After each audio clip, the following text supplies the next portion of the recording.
He boarded that flight with one goal: to remove a passenger. Not because of violence, not because of security, but because someone hadn't paid enough. Grant Levingston, millionaire, airline mogul, was used to making cold decisions from 30,000 feet. But that day, he came face to face with something no policy manual prepared him for. A frail girl fighting to breathe, a teenage boy refusing to give up his seat, and a silent cabin full of passengers who just looked away. What makes a person worthy of compassion is a first-class seat more valuable than a child's life. And when profits clash with humanity, who do we become? This isn't just a story about airline policy. It's about mercy, courage, and one impossible decision that would change a company and one man forever. So buckle up, because this flight, it doesn't land where you think. If this story touches your heart or stirs your questions, don't forget to like, share, and subscribe. Your support helps us bring more untold, unforgettable stories to light. Now, let's begin. Grant Levingston hated flying commercial. He owned Altitude Sky, the most luxurious airline in the Western Hemisphere. Yet, ironically, he rarely stepped foot on any aircraft unless it was absolutely necessary. This morning was different. This time, he boarded Flight AS-117, not as a CEO or a billionaire investor, but as a problem solver. There had been an incident. Something about a woman with no proper documentation occupying a first-class seat without authorization. The airline's regional director had escalated it to legal. Legal sent it to operations. Operations sent it to him. He sighed. "I'll handle it myself," he'd said, more annoyed than concerned. So there he was, sharp suit, polished shoes, sleek carry-on in one hand, an envelope in the other, the kind reserved for official final notices. He didn't expect it to take more than 5 minutes. As he stepped onto the jet bridge, Grant noticed the flight attendant stiffen at the sight of him. Everyone recognized him. No words needed.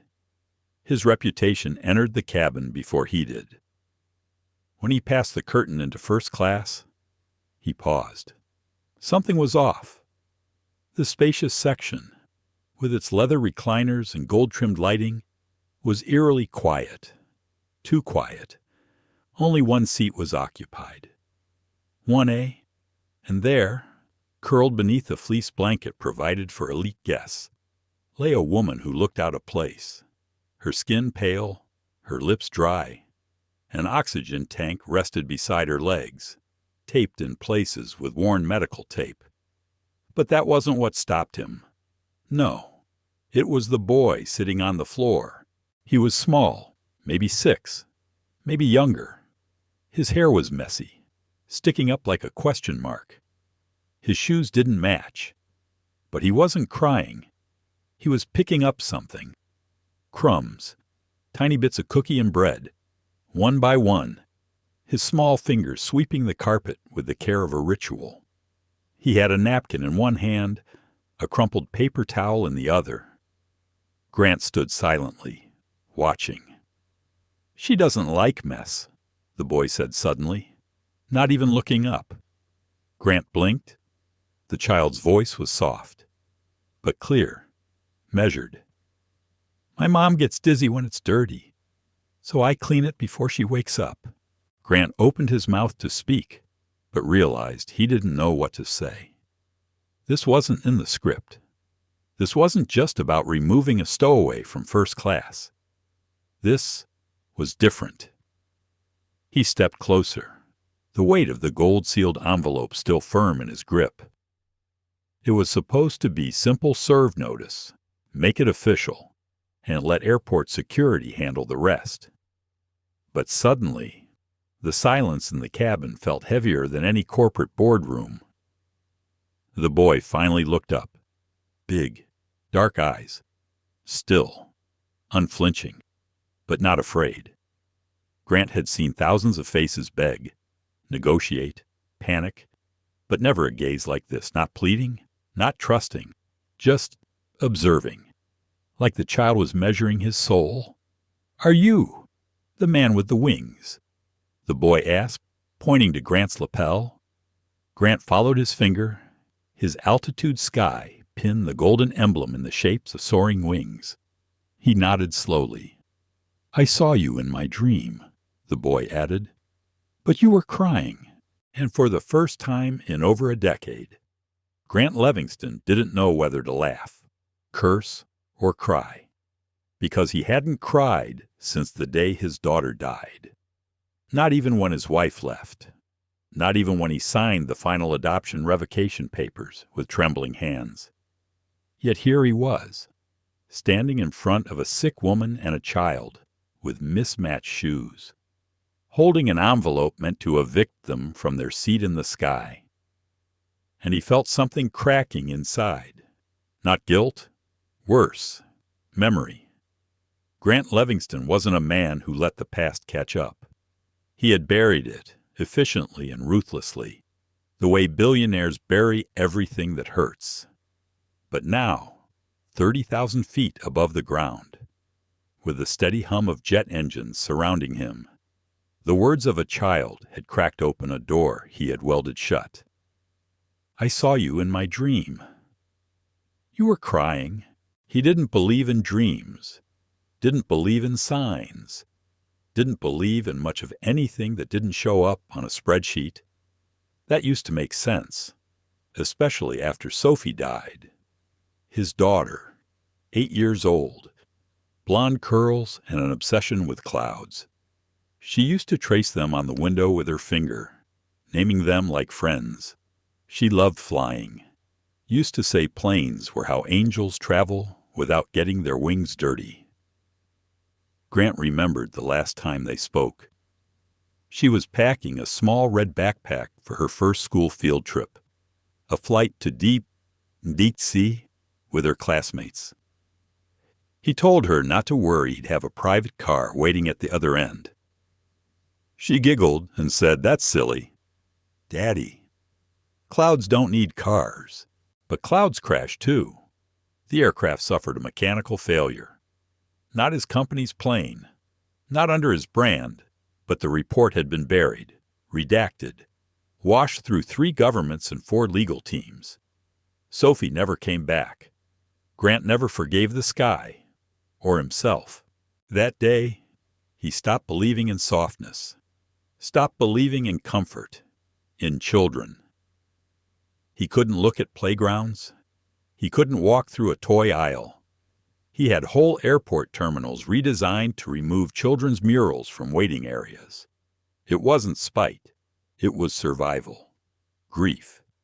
He once told a therapist, is an unprofitable distraction. And yet now, this boy, this Miles sat cross-legged on the carpet of his first-class cabin, folding a napkin into the shape of a tiny bird, like Sophie used to do. The likeness wasn't physical.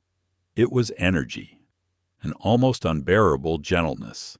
The mother Clara, they said, stirred under the blanket. She didn't open her eyes. Her breathing was shallow, rhythmic, assisted by a portable oxygen unit.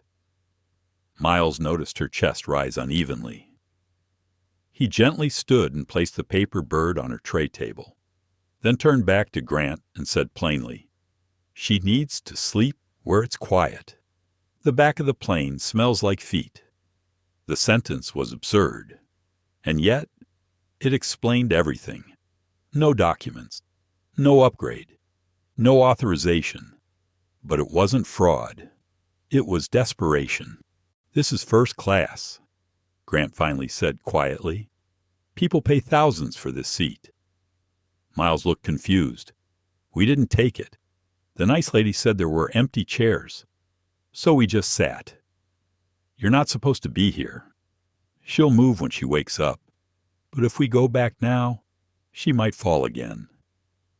Grant looked down at the gold-sealed envelope still in his hand. He was here to serve a removal notice. All he had to do was summon a flight supervisor, show the authority, and the problem would be resolved. Clean, quick, corporate. But the image of Sophie, the memory of her last drawing, a bird in the clouds refused to let go. A flight attendant approached. "Sir Levingston, do you want us to proceed with the formal clearance?" Grant didn't respond. He stared out the window. Below them, clouds drifted endless, formless, uncaring. He heard Miles whisper, "To no one in particular." In the dream, the man with the wings gave up his chair. Grant blinked. "What?" Miles pointed again to his lapel pin. "The man with the wings. That's you." "Right." Grant slowly nodded. "Well, in my dream, you sat on the floor, so my mom could sleep. The absurdity was overwhelming. A billionaire CEO being told by a 6-year-old he should sit on the floor of his own plane. But he didn't laugh. He couldn't. Because somewhere, deep beneath all that granite and steel inside his chest, a tremor had begun. He turned back to the attendant. "Hold the notice." "Excuse me, sir." "Hold it. I need 5 more minutes."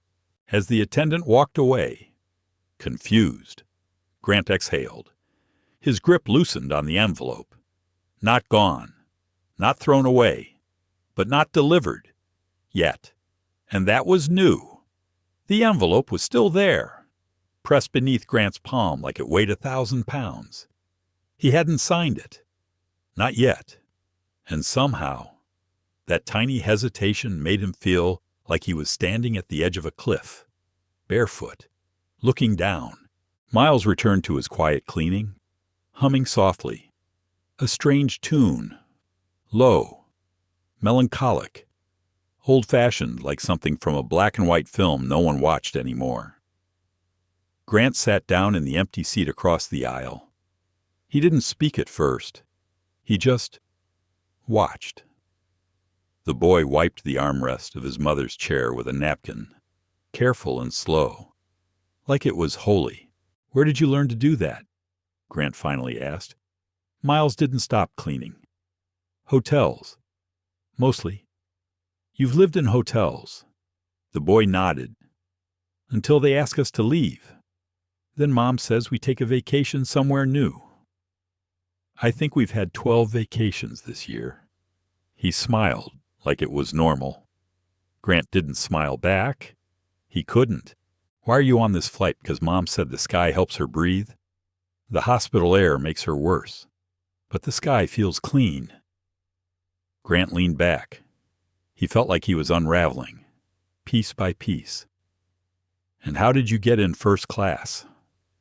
Miles scratched his head. "The flight lady, not the mean one. The nice one she saw my mom fall after the escalator. She said there was an empty seat. So, we sat. You're not ticketed for this cabin." "I know. You understand that's a problem, right?" Miles nodded again, still polite. "But when you don't have a home, sometimes chairs feel like beds, and first class has pillows." It was too much, too calm, too honest. Grant wanted to be angry, wanted to find the breach in protocol, the negligence, the name of whoever let this slip through. But all he saw was a child surviving the only way he knew how. He looked over at Clara. Her chest rose and fell under the blanket. Unsteady. Too slow. Grant's throat tightened. His own daughter never made it to the hospital. He remembered the silence on the other end of the emergency call, the way the air left the room and never came back. "Do you have any family?" he asked. "Just us," Miles said. "No aunts, grandparents. Mom says they stopped answering years ago." "What about your dad?" Miles paused. This time, no clever answer. He just said clouds took him, and something inside Grant fractured. Suddenly, Miles reached into his little red backpack. He pulled out a folded piece of paper, crumpled at the edges, unfolded it carefully. It was a drawing shaky lines, made with dull crayons. A plane. a woman lying down, a boy sitting, and a man in a suit standing nearby. There was a line written across the bottom: "The man who had wings, but forgot how to fly." "That's you," Miles said, without looking up. "From my dream. You gave Mom your chair. Then you started flying again." Grant took the paper with shaking hands. He stared at it like it was an ancient text, as if it had come from somewhere deeper than any child could reach. "Why did you draw this?" "Because I thought, if I gave it to you, maybe you'd remember how. Some people just forget. That's all." Grant stood up. He walked past Miles, past Clara, past the rows of plush recliners. He stepped into the galley, where the crew was whispering. "Tell the captain I need a word," he said. A few minutes later, he was seated in the jump seat near the cockpit with a tablet in hand, reviewing passenger manifests. He found their names: Clara Evans, Miles Evans, 2 economy standby passes, unpaid, applied through a medical hardship exception his company offered a policy he forgot even existed. They had been bumped twice. Today, a junior attendant saw them nearly collapse at Gate 6 and let them board manually. And now they were here, unwelcome, but already flying. "What do you want to do, sir?" the attendant asked. Grant didn't know. For a man who made decisions that moved billions of dollars, he suddenly felt useless. "Sir," he looked at her, then at the tablet, then at the envelope still tucked under his arm. "Tell Sylvia Crane I need to speak with her. She's in charge of in-flight protocol. She'll need a reason. Give her this," he said, holding up the envelope. "The eviction notice." "Yes." He paused, then added, "Tell her I'm not delivering it." Sylvia Crane didn't walk. She glided, like a blade in heels. Her entrance into the galley was silent, but slicing the kind of presence that made junior attendants shift and straighten without being asked. "You wanted to see me, Mr. Livingston?" she asked coolly, already knowing the answer. Grant looked up from his seat in the crew alcove, where the cabin lights hummed quietly. He nodded. "I need to override a removal order." Sylvia raised one brow a precise, unimpressed arch. "Which passenger?" "Clara Evans." "Seat 1A. A pause. Then, sharp. "She's not assigned to 1A. "I'm aware. She also lacks medical clearance, proper documentation, and a valid ticket." "I'm aware of that, too." Sylvia crossed her arms. "Not defiant, Mr. Livingston. If this is a PR experiment, I'll have to remind you that our in-flight security team is waiting for your signature to proceed with formal deboarding upon landing. We're not removing them. They bypassed protocol. They're human." Sylvia's jaw tightened. "Everyone on this flight is human, sir. What they are not is above policy." There it was, the quiet war of corporate logic, of control, of rules versus compassion. And Sylvia was an expert general in that war. "Let me be clear," she continued. "If you want to make a statement, do it after we land. But up here in the air, it's structure that keeps the system from collapsing. People like that." She nodded subtly toward 1A. "Don't belong in that seat." Grant felt something in his chest stiffen. "What did you say?" "You heard me." There was a long silence, only the quiet hum of the engine and the faint clinking of a spoon against glass from the bar cart nearby. Then Grant stood. "Do you know who created that seat?" "Sylvia, sir. The spacing, the dimensions, the reclining angle, the oxygen flow. It was designed after my daughter died in an aircraft with none of those features. I built that seat for people who needed to breathe when they were about to lose someone." Sylvia blinked barely, but it was the closest she came to faltering. Clara Evans isn't a nuisance. She's the reason we exist. She's why Altitude Sky markets itself as compassionate luxury. But it was never meant to be just a tagline. Sylvia looked away for a moment. Then it's not personal. It's policy. Grant stepped closer.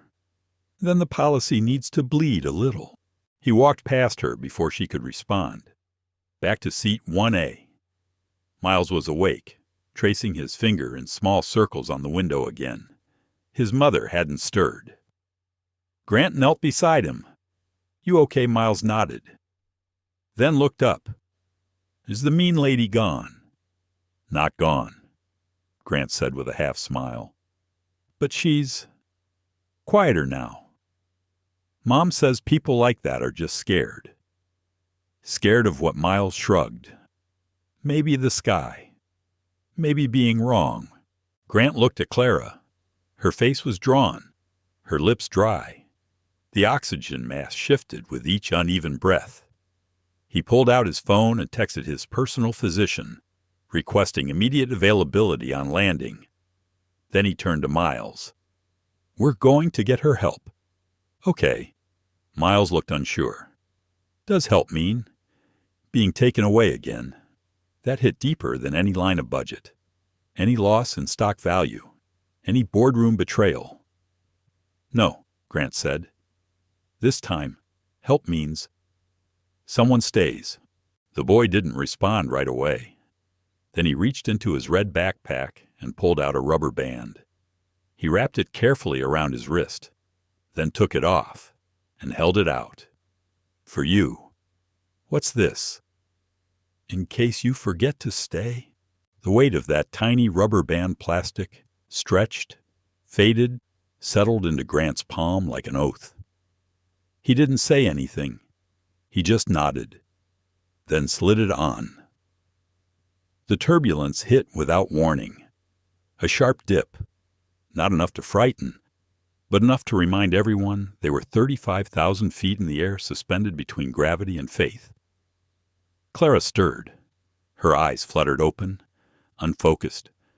"Miles," she whispered. "Dry. I'm here." "Mom," he said, gripping her hand. Grant instinctively reached for the call button. A flight attendant rushed over with a warm cloth and water. But it was too late. Clara had started coughing. Deep. Choking. And that was when the whispers began. A few rows behind them, a woman in a crisp navy blue suit and gold heels, seat 1D, leaned forward. Her name was Cheryl Madsen, executive VP of a rival aviation firm. Her tone was sharp enough to slice fruit. "Excuse me. Is that a medical case in first class?" The attendant hesitated. "Ma'am, we're managing the situation. Manage it back in economy. Some of us paid 6 figures for this seat." Miles looked up. His lips tightened. Grant turned slowly to face her. "She didn't choose to sit here," he said calmly. Cheryl squinted. "And you are the reason this plane exists," she scoffed. "So what? You're some startup guru playing savior at 35,000 feet?" Grant didn't flinch. "I'm the CEO of Altitude Sky." The cabin grew quiet. Heads turned. Phones froze mid-scroll. Even Sylvia, 3 rows back, subtly turned an ear. Cheryl blinked, once, then leaned back, voice louder now. "Then you should be ashamed. First class is not a charity ward. We paid for privacy, silence, sanitation. What we got is a sick woman, a barefoot child, and moral performance art." Miles' face turned pale. He slipped his sandals back on, ashamed. Grant's fingers clenched the rubber band on his wrist. "Do you want me to move them?" he asked her. Cheryl smiled, smug. "That would be a start." Grant nodded. "Fine." He stood, turned to the attendant. "Relocate Ms. Madsen to economy." A beat of silence. The air froze. "Excuse me." Cheryl gasped. You said you paid for silence and comfort, neither of which you seem capable of providing here. I will sue this airline. It's my airline, Grant interrupted. And you're welcome to take that up with my legal team after you finish your complimentary peanuts in row 27. Gasps. Chuckles. Somewhere. Even the co-pilot might have grinned. Miles looked up, stunned. You're not mad, he whispered. About what Grant said. That she called us charity. Grant knelt beside him. People forget that the sky doesn't care who paid for what seat. It just holds us all up, or not. A few minutes later, Cheryl was begrudgingly escorted to the back, furiously typing on her phone. But the cabin atmosphere had shifted. People weren't just watching anymore, they were rethinking. Suddenly, the boy with the red backpack wasn't just an anomaly. He was the mirror, and no one liked what they saw in themselves. Later, when the noise died down, Grant sat alone in an empty row. He pulled out Clara's original seat assignment from his tablet, row 34B, a middle seat, no window, no recline, and no chance she would have survived the flight there. He stared at it, and then he stared at the rubber band on his wrist. The seatbelt sign chimed softly overhead. Outside, the clouds stretched into silver veils, endless and unreachable. Inside, Grant sat motionless. His hand absently touched the rubber band on his wrist, thumb brushing it in slow, steady loops. He should have felt victorious. He didn't. The echo of Cheryl's insult still rattled somewhere behind his ribs. And deeper than that something older, a memory. 6 years ago, a small hospital room, beeping monitors, the air thick with antiseptic and helplessness. His daughter, Ivy, was 8, asthmatic, fragile, brilliant. She'd collapsed in a regional airport waiting to board. The paramedics were late. The airline refused to reconfigure seating to make room for her oxygen chamber. Policy. She died mid-flight, struggling for air, too proud to cry, too trusting to beg. He hadn't made it in time. And now here he was, a man who built an airline in her name, but who'd let structure grow so thick in his veins that he nearly repeated the same cruelty this time to another child. He clenched his jaw, breathed in deep. Forgive me. Ivy, he whispered. I thought building it would be enough. Meanwhile, in seat 1A, Clara had fallen asleep again, her chest rising and falling, labored but steadier. Miles curled up beside her, the red backpack tucked under his arm like a stuffed animal. He peeked up when Grant returned. You okay? Miles asked. Grant sat. I'm working on it. There was a pause. Then, cautiously, do you think she'll be okay too? Grant looked at Clara. Her face was pale, but the tension had eased from her brow. I think she's stronger than we know. A soft voice came from the aisle. Sylvia had returned, but this time her posture had shifted. Less like a wall, more like a window cracked open. She handed Grant a printed manifest. These are the passengers willing to volunteer their upgraded seats for medical priority in the future, she said. Already some saw what you did. Some have daughters. Some are just tired of pretending luxury and dignity can't share the same row. Grant nodded, his voice low. I never wanted to create a sky that punished the poor. But you did, Sylvia said bluntly. I know. So change it. That night, 35,000 feet above the ground, in the middle of somewhere between Nebraska and Shame, Grant Livingston rewrote Altitude Sky's medical emergency policy. On a napkin, with a pen borrowed from a child, priority will be given to passengers in medical distress.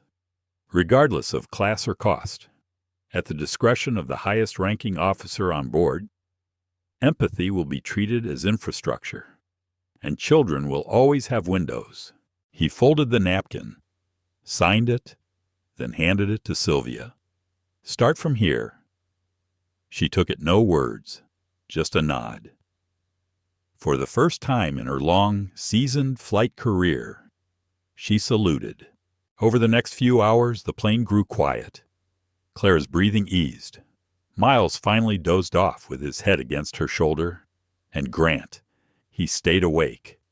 Not from guilt, but from clarity. Something had shifted, not just in him, in the air itself. Outside the window, a new light began to rise. Not quite dawn, but enough to know the dark had moved on. The wheels touched down with a hiss and a thud. A brief jolt ran through the cabin as Flight AS-417 rolled along the tarmac toward Gate 6B. Passengers stirred. Seatbelts clicked. Cell phones lit up. The performance of re-entry began, but not for Grant Livingston. He remained still, his eyes on the tarmac just outside the oval window, his mind on something heavier than landing gear. Clara's breathing was faint but steady. Miles sat alert, rubbing her arm. "Sir."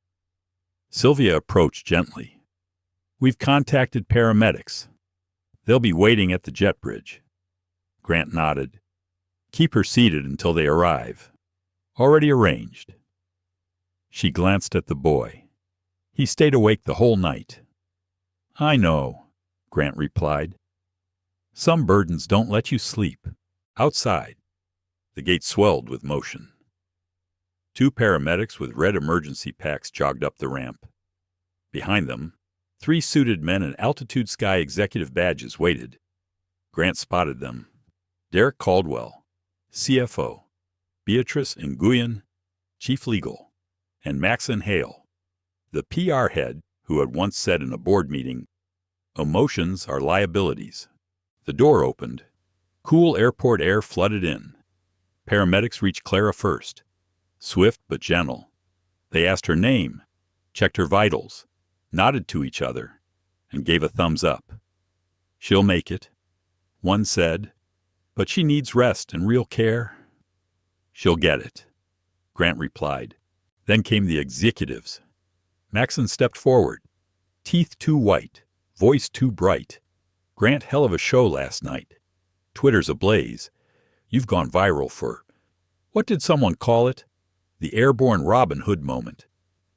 "Wasn't a show," Grant said flatly. Of course. But the optics off the charts. We can spin this into a goodwill campaign. Press is already waiting. Tell them to wait." Grant cut in. Beatrice looked nervous. "Grant, legal's worried. You changed policy mid-air. Without board approval?" "Yes." "And reassigned a paying customer?" "Yes." "And allowed an unscheduled medical override of class boundaries?" "Yes."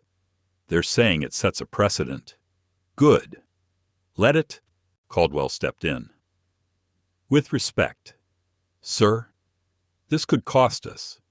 Grant turned to him, voice low, deliberate. "We sell the idea that people are safe in the sky. If that's only true for those who can afford a leather seat and a glass of champagne, then we're selling a lie." He turned to Sylvia. "Are they clear to deboard?" "Yeah, sir." "Then let's walk them out." And so, the CEO of Altitude Sky, in a gray shirt still wrinkled from overnight flight, escorted Claire and Miles down the ramp. No cameras, no speeches, just a quiet act of grace. In the corridor, a woman approached them, short, wiry, in a faded coat too big for her frame. Her name was Mrs. Eleanor Griffin, Clara's aunt. Tears sprang to her eyes as she saw Clara in the wheelchair. "Oh, my Lord, they said you might not make it." Clara smiled faintly. Still stubborn, Miles broke into a run, hugged her tight. "Aunt Ellie." "I saved her seat." She held him close, then looked up at Grant. "You did this?" He shook his head. "I almost didn't." "Well, thank you anyway." She hesitated, then added, voice cracking, "No one's ever stood up for us." "Not like that." He handed her a folded paper. "The napkin. The new policy. Signed and dated. Keep this," he said. "Tell him one day what it costs to learn what really matters." As they left, Grant stood watching them fade into the crowd. Sylvia stepped beside him. "So, where to next?" He smiled, not wide, but real. "Wherever people are being told they don't belong. That's a lot of places. Then we better get flying." The meeting room on the 37th floor of Altitude Sky HQ was all glass, chrome, and nerves. At one end stood the skyline of Chicago, tinted gold by morning light. At the other, a long obsidian conference table filled with powerful people who all looked like they hadn't slept and weren't planning to. Grant Livingston walked in, still in his flight clothes, no briefcase, no laptop, just a folder and a look. Maxon Hale, head of PR, started the attack. "Grant, let's be frank. You hijacked protocol.